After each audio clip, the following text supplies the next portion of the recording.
So,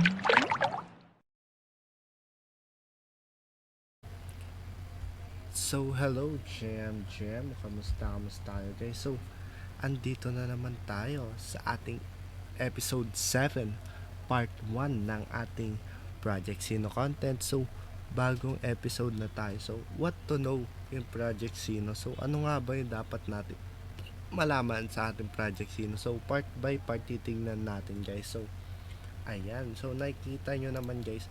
Dito, pag clinic nyo tong upper left, makikita niya season 2. So, makikita nyo yung name nyo. So, pwede nyo yung palitan. Pwede nyo palitan yung name nyo ng kahit ano. So, andito yung ID na makikita kapag gusto mo makipaglaban sa iba. And, yung trophies mo na napapanalunan every mag-a-arena ka. And, makikita rin dito kung nasang arena ka na.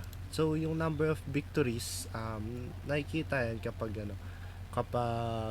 panalo ka. Most numbers of trophies earned. So, ayan, 2962. Battle records natin, makikita yan soon kasi yan. So, yung mga cards na unlock, yung mga bago, all cards to kasama na yung ibang seno, hindi lang siya yung ginagamit natin. So, number of senos owned, yung naka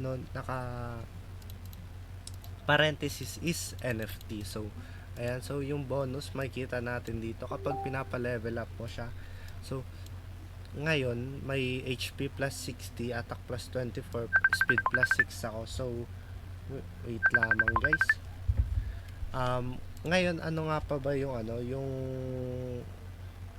kailangan nating malaman? So, ang kailangan pa nating malaman dito is yung shop nila. So, yung shop nila is ito yung nalabas. So, you can claim daily sale sa ating shop. So, may makikita kayo dito.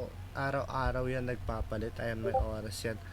Araw-araw yan sila nagpapalit ng mga skill at gold coins. So, yan. Wait lang. Next naman natin dito is yung deck.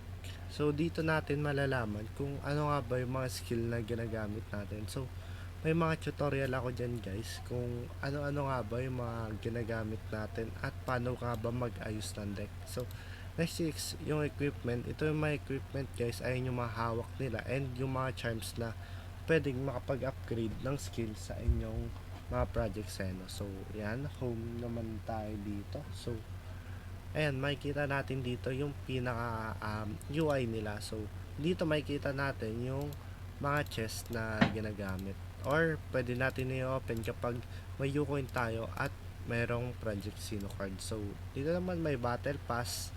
Ito yung may ongoing tournament, $100,000 prize money. And dito natin makikita yung arena battle. So, nakita nyo kanina guys, yung ID natin. Ito, yung ID natin. So, pagka private match, share mo lang yung ID. Kunwari, gagawa ka. Ayan.